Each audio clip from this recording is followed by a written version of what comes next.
Bonsoir à tous et soyez bienvenus pour cette nouvelle vidéo review. C'est vrai que ça fait longtemps, qui sera bien particulier pour un film bien particulier qui a eu une publicité monstrueuse de la part de la presse en le traitant de toutes sortes de noms, que ce soit film fasciste, raciste, propagande d'extrême droite, film dangereux, anti-musulman, anti-migration et tout le tralala. Jusqu'à même, pendant un temps, être interdit de diffusion dans les salles du pays d'origine du réalisateur, à savoir en Allemagne. Jusqu'aux dernières nouvelles, où finalement il aura droit à sa diffusion dans certaines salles de cinéma allemandes, sous la classification allemande du plus de 18 ans. Et ce film n'est nul autre que Citizen Vigilante, réalisé par le légendaire Uwe Boll. Ouais, le Uwe Boll, un réalisateur qui a énormément fait parler de lui, en bien mais surtout en mal. Petite précision d'ailleurs sur ce cher Uwe Boll pour tous ceux du fond qui ne le connaissent pas.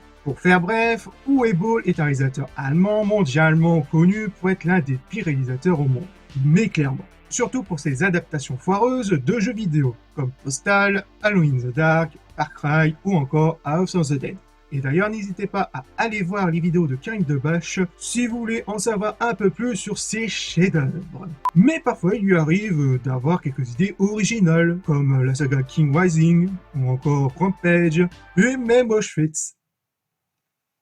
Ouais. Et bien sûr, notre film du jour, Citizen Vigilante. Pour la petite histoire, Uwe Boll avait trouvé l'idée du film en 2016 lors de la triste affaire de la jeune Allemande de 14 ans qui s'était faite violer par des migrants. Quand on voit ce qui s'est passé à Hambourg où les violeurs ont été acquittés, les médias se sont contentés de dire « pauvre coupable ».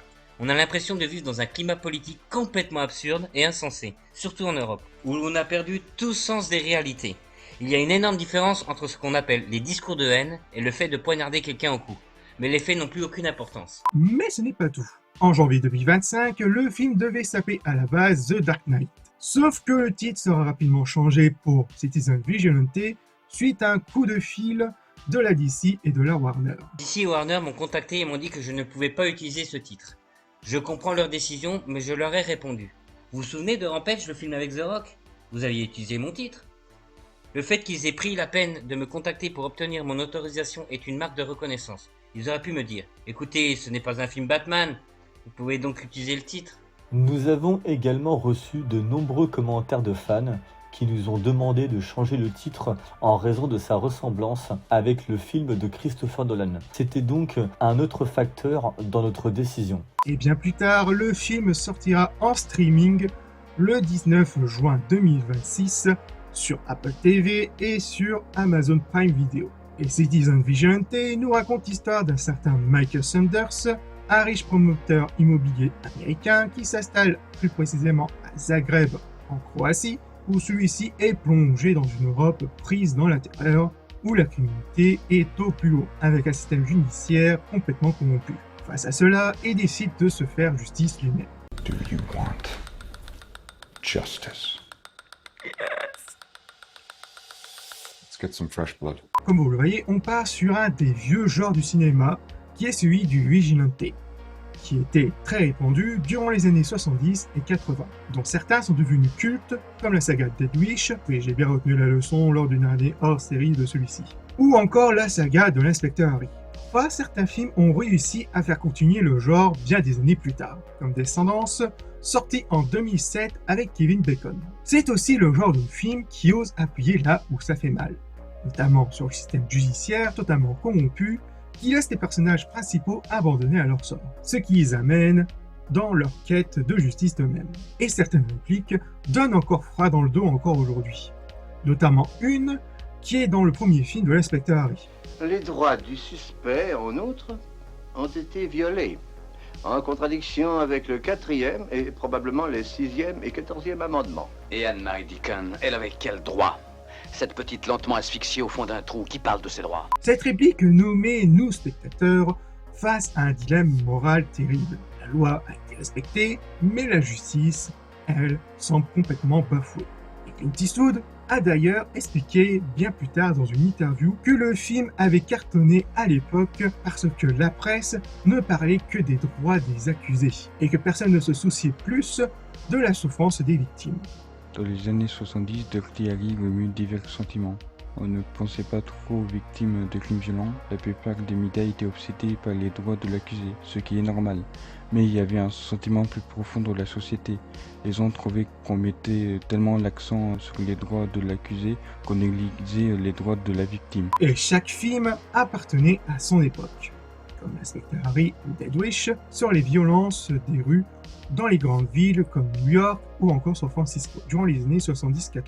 Avec pour chacun un basculement dans leur vie qui les pousse à faire justice eux-mêmes. Pour l'inspecteur Harry, son véritable point de rupture, c'était lorsqu'il décide de torturer Scorpio sur la pelouse du stade parce que le temps pressait pour sauver la victime. Pour le personnage de Paul Kersey, dans Dead Wish, c'est le meurtre sauvage de sa femme et le traumatisme de sa fille lors d'une agression à leur domicile. Ou encore le personnage de Nick, interprété par Kevin Bacon dans Death Sentence, où tout bascule suite à l'exécution gratuite de son fils sous ses yeux par un gang. Pour le cas de Citizen Vigilante, c'est particulier. D'un côté, il s'inscrit parfaitement dans notre triste époque, entre les agressions au couteau en pleine rue, la jeunesse qui sombre dans la délinquance au moindre prétexte, viol, ou encore cette justice qui donne parfois la sensation de protéger les bourreaux au détriment des victimes, en trouvant de fausses excuses pour justifier leurs actes. The gang rape was in a way a cry for help and structure. Not only the young girl is the victim, they're also victims. You really believe that? Et de l'autre côté, l'écriture du film est totalement bâchée par la moindre maladresse, que ce soit en termes de script, de mise en scène, qui tombe parfois dans le ridicule, soit qui vient carrément contredire les valeurs du personnage principal. Et le meilleur exemple, c'est celui où le personnage de Saunders fait son monologue sur les méthodes corrompues du juge qui vient de capturer. Quelques kilomètres plus tard, pour donner raison à son discours où la justice est selon lui totalement aveugle, et décide de provoquer un accident en tuant un innocent.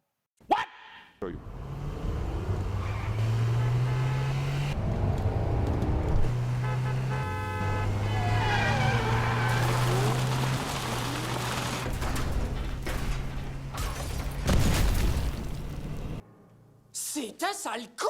Cette scène est à lui seul une décriminalisation totale des valeurs du personnage de Saunders, qui est de vouloir défendre justement les innocents pour finalement partir en une fraction de seconde sur ce qui va à l'encontre même de son but. Alors qu'en vrai, il n'avait pas spécialement besoin de le faire. Et concernant justement le personnage de Saunders, il lui manque ce fameux point de bascule qui le fait basculer dans la justice pour soi-même. Le film est très mal décousu, comme j'ai rarement vu. C'est un véritable enfer. Mais ça, on reviendra plus tard. Durant une bonne partie du film, il n'y a rien qui justifie sa poussée à faire justice lui-même. Jusqu'à la fin où on nous donne une simple explication bidon, juste parce qu'il en a plein le cul en fait.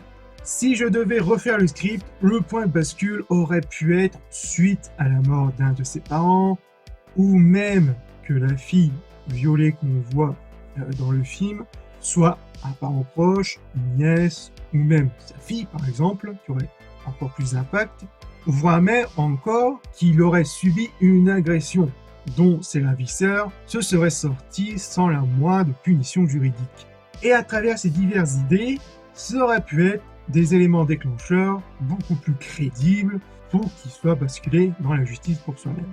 Ça aurait pu nous rendre encore plus empathiques pour le personnage de Saunders, de nous faire ressentir sa haine envers la justice. Et forcément, là, il n'y a aucune attache au personnage, juste un personnage sans âme, juste là à faire ce qu'il a à faire. Et c'est bien dommage de louper ce point qui, je trouve, est hyper important dans ce genre de film de Vigilant Movie.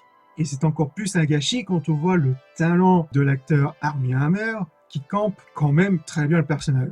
Bon oui, il a quand même un délire chelou de fantasme de cannibalisme, mais il faut avouer qu'il est un très bon acteur. Et si seulement c'était le seul défaut du film. Bon après c'est un film au voyball, faut pas non plus lui jeter des fleurs. Et comme je l'avais dit il y a quelques minutes, le montage du film est ultra décousu, c'est un véritable enfer, un vrai bordel. Déjà, la construction de la narration donne plus la pression d'un assemblage d'épisodes de séries réunis en un seul film, puis remixés par la suite. Au début, on part sur une attaque au couteau, suivi d'un flash d'information, et d'ailleurs coucou au caméo de Weeble, et quelques recyclages de plans qui sont en lien avec la fin du film, et qui n'ont aucun sens avec ce flash d'information. D'ailleurs, regardez à 3 minutes 42, c'est le plan recyclé que l'on revoit vers les 1h07. D'ailleurs, il est davantage plus lié à ce qui s'était passé après le massacre du SWAT par Sanders que à l'attaque au couteau dans un autre endroit de la ville au début du film, avec comme titre Migrant Attack House Rises, et rechangé de titre vers les 5 minutes 12. Et d'ailleurs, au passage, vers les 5 minutes 4, c'est un autre plan qui est en lien avec la fin du film vers les 1h20. Bref, autre scène intégrée au montage qui n'a absolument, encore une fois, aucun sens. Vers les 19 minutes 58, Sanders se retrouve dans un commissariat. Non pas dans le commissariat de Zagreb où se déroule le film, mais de celui en Pologne dans la ville de Knagnitz. Interprète. Interprète. Interprète. Interprète.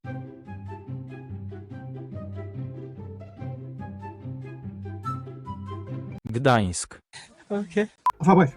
Et à partir de là, on ne sait pas pourquoi il se retrouve là, ni même pourquoi l'inspecteur de l'Interpol le poursuit. Aucun indice de ses recherches sur le pourquoi et du comment il pourchasse Sanders jusqu'à dans ce bar en particulier. C'est vers les 32 minutes et c'est lorsque Sanders inverse les verres des deux mecs qui voulaient droguer les deux jeunes femmes sous les yeux de l'inspecteur. Et encore une fois, sans aucune scène qui montre son arrestation. Bref, vous voyez le genre de montage où c'est quasiment bordélique. Et justement, en parlant de la police, donc on y est, comment dire? Déjà, le montage les fait passer pour des idiots, qui ne savent même pas où se cache Sanders. Et ne me demandez pas comment ils l'ont retrouvé, ça on ne le saura jamais. Regardez ce passage à 22 minutes 49 avec la maison jaune au fond. Et retenez bien cet angle, ainsi que cette maison jaune. Et après une très longue séquence de recherche, plus tard à la 25e minute 47, devinez qu'est-ce qu'on revoit? Eh oui, la maison jaune exactement avec le même angle de vue à la 23e minute 14. Et ouais. Le tout ensuite entrecoupé par une longue scène de sexe qui n'a absolument rien à voir avec le reste de l'action. Et en plus, cette scène est complètement lunaire vers les 30 minutes 38, où Sanders arrête de faire une golo et fait la leçon à la prostituée sur la moisissure, mais aussi qu'il est aussi propriétaire de l'immeuble où vivent les prostituées. Et c'est pas fini. Bref, pour revenir au SWAT, qui était entrecoupé encore une fois de la scène du bar, qui n'a encore une fois aucun sens, et dans cette scène interminable, entrecoupée car je ne sais quelle raison par un flash d'info, qui apparaît de nulle part sur la crise de l'immigration avec une petite tape sur les politiciens, on arrive à l'une des scènes les plus connues du film, qui est encore une fois totalement débile. Ce que je veux dire par là, c'est que le premier groupe de SWAT se trouve face au mini-bunker armé jusqu'aux dents par Sanders. Le pire, c'est que Sanders refuse de leur tirer dessus parce qu'il respecte la police, il respecte le job, lui aussi il faut respecter son job, patati patata. Et il leur propose en même temps de se replier.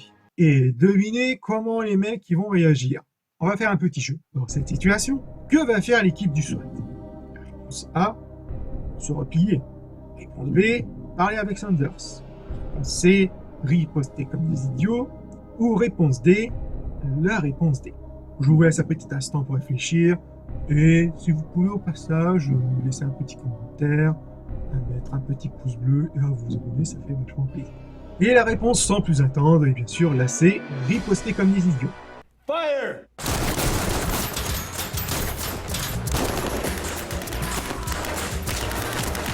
Le tout aussi sous une musique d'ascenseur. Je ne sais pas pourquoi, et ce n'est pas encore fini. Plus tard, vers les 44 minutes 20, au lieu de donner l'ordre de se replier, l'inspecteur de l'Interpol envoie la seconde équipe. Moi qui ne suis pas un très fin stratégiquement, c'est plutôt mauvaise idée, non? Je sais pas, je pose ça là. Croyez-moi que c'est comme ça tout au long du film. Entre les recyclages de plans, les faux raccords, le film perd énormément en crédibilité. Et sur mon avis sur la scène de fin, parce qu'elle résume en elle-même une bonne partie des problèmes du film. Dans les meilleurs films du genre de vigilante, lorsque le héros franchit la ligne rouge, en commettant l'irréparable, nous, spectateurs, on ressent souvent ce mélange de satisfaction et de malaise. D'un côté, la satisfaction que le ou les criminels sont enfin tués, mais de l'autre, le malaise, parce que le héros vire lui aussi en perdant une part de son humanité. C'est exactement ce qui fait la force d'un personnage comme Nick Humm dans Descendance, où à la fin, il finit totalement brisé sur son canapé, il a fait justice, mais il a perdu le reste de sa famille ainsi que sa vie d'avant. Il gagne peut-être quelque chose, mais il perd absolument tout le reste. Et ici, rien de tout cela. Dès sa première action, Saunders exécute de sang-froid l'un des violeurs ainsi que sa famille. Le film justifie cet acte par le fait que la famille avait tenté de créer des excuses de l'acte au nom, que ce soit de la religion musulmane ou encore de la fameuse erreur de jeunesse. Dans une rhétorique qui rappelle assez grossièrement certains faits divers, puis dans un second action, il exécute méthodiquement les autres complices. D'abord un petit groupe de 2, puis les 2 derniers, comme un Terminator sang-froid et calculateur. Le film traite cette exécution de masse comme un simple détail, sans jamais interroger le bascule moral de son héros. Et c'est là qu'il rate complètement son sujet. À cause de l'absence d'une véritable construction du personnage de Saunders, Saunders ne donne jamais l'impression d'être un homme poussé dans ses derniers retranchements. Il ressemble davantage à un bourreau froid et méthodique, convaincu d'avoir toujours raison. Et le film ne prend jamais le temps de s'interroger sur les conséquences de ses actes, ni sur le malaise moral qui devrait provoquer chez le spectateur. Résultat final, au lieu de conclure le parcours d'un homme brisé par le système défaillant, le film se contente de terminer sur une succession d'exécutions qui finissent par laisser complètement indifférent. Et c'est peut-être là le plus grand échec de Citizen Vigilante. Transformer ce qui aurait pu être le point culminant du récit en une conclusion qui tombe totalement à plat. Et pour conclure, après plusieurs visionnages du film, je pense avoir compris ce que Citizen Vigilante essaie de nous raconter. Le film veut clairement parler de la sécurité, du système judiciaire, de la place des victimes dans notre société et de la tentation de se faire justice soi-même, lorsque les insinuations semblent avoir échoué. Qu'on le partage ou non cette vision, c'est bien le message que veut chercher à nous transmettre Weibo. Ce qui est assez étonnant de la part d'un des réalisateurs du moment. Et encore une fois, le problème, c'est que les intentions ne suffisent pas à faire un bon film. Une réalisation maladroite, un montage complètement décousu, des dialogues parfois très faibles, plusieurs incohérences scénaristiques qui finissent par desservir les propos, et au lieu de renforcer son message, le film se fragilise constamment. Mais aussi une fin qui échoue parce qu'elle ne provoque pas ni de malaise, ni de remise en question, ni même de véritables conséquences morales pour le personnage principal. Et c'est probablement ce qui m'a le plus déçu, parce qu'il y avait une matière à faire un véritable vigilante moderne, capable de questionner à notre époque, comme l'avait fait Dead Wish ou encore l'inspecteur Harry à leur temps. Au final, Citizen Vigilante passe à côté de son potentiel et reste un nouveau film maladroit signé Weibo. Et concernant toutes les polémiques autour du film, très honnêtement, encore une fois, je les trouve totalement exagérées. On est très loin du film à interdire, ou encore de l'œuvre qui bouleverserait le cinéma, comme certains ont voulu dire. C'est simplement que c'est un film qui aborde des sujets sensibles, mais qui échoue surtout à les raconter de manière convaincante. Et vraiment, si ce genre d'histoire avait été confié par un réalisateur ou un vrai scénariste, je pense qu'on aurait forcément un bien meilleur résultat. Alors, est-ce que je vous conseille d'aller le voir? Franchement, non. Sauf si vous êtes quand même curieux ou si vous aimez découvrir la filmographie de Weibo. Mais si vous voulez vraiment vous lancer au visionnage de ce film, gardez toujours l'esprit critique, aussi bien sur ce que raconte le film que sur tout ce qui avait été dit à son sujet.